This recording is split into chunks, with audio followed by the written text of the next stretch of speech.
Party के कार्यकर्ता को किसी भी स्थिति में बैकफुट पर आने की आवश्यकता नहीं है, किसी भी स्थिति में नहीं है, क्योंकि आपने कार्य किया है। आप विपक्ष में थे, जनता के मुद्दों को लेकर लड़ते थे। आज जब सरकार में थे तो याद करिए, उत्तर प्रदेश के अंदर सुरक्षा का ये वातावरण आपको आज देखने को मिल रहा होगा। याद करिए, इसी मुहर्रम के समय में सड़कें खाली हो जाती थी, सूनी हो जाती थी। आज मुहर्रम आयोजित हो रहा है, इसका पता भी नहीं लग रहा है। ताजिया के नाम पर घर तोड़े जाते थे,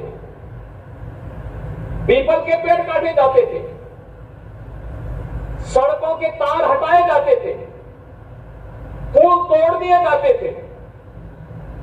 आज कहा जाता है किसी गरीब की झोपड़ी नहीं हटेगी, आज कहा जाता है कोई तार नहीं हटेगा, आज कहा जाता है कि सरकार नियम बनाएगी, पर्व और त्योहार मनाना है तो इन नियमों के अंतर्गत मनाओ और नहीं तो अपने घर में बैठ जाओ।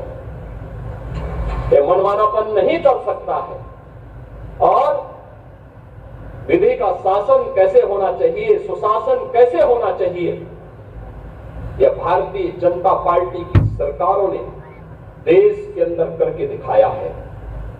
लोक कल्याणकारी कार्यों का परिणाम कितना हुआ, कोई सोचता था? मैं याद है जब देश के अंदर कोरोना की हार हुई थी, माननीय नड्डा जी राष्ट्रीय अध्यक्ष के रूप में वर्चुअल हम लोगों के साथ जुड़े थे और आपने एक ही बात कही कि देश संकट में है, मानवता संकट में है। हमारे लिए एक ही मंत्र है, प्रधानमंत्री जी का आदेश है, एक ही मंत्र है और वह मंत्र है सेवा ही संगठन है। ये केवल भारतीय जनता पार्टी ने किया था। मुझे याद है कोरोना कालखंड में केवल भाजपा का कार्यकर्ता या राष्ट्रीय स्वयंसेवक का स्वयंसेवक सड़कों पर जनता जनार्दन की सेवा कर रहा था। अन्य किसी भी दल के किसी भी नेता का कोई अता पता नहीं था। कार्यकर्ताओं की बात तो दूर, आपने देश के अंदर 10 करोड़ गरीबों को मकान दिए। उत्तर प्रदेश में 56 लाख गरीबों को बिना भेदभाव के मकान दिए। हमने जो नारा दिया, मोदी जी ने जो नारा दिया कि सबका साथ और सबका विकास, हमने जाति मत और मजहब के आधार पर भेदभाव किसी के साथ नहीं किया।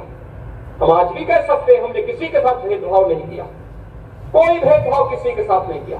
विकास के कार्यों के लिए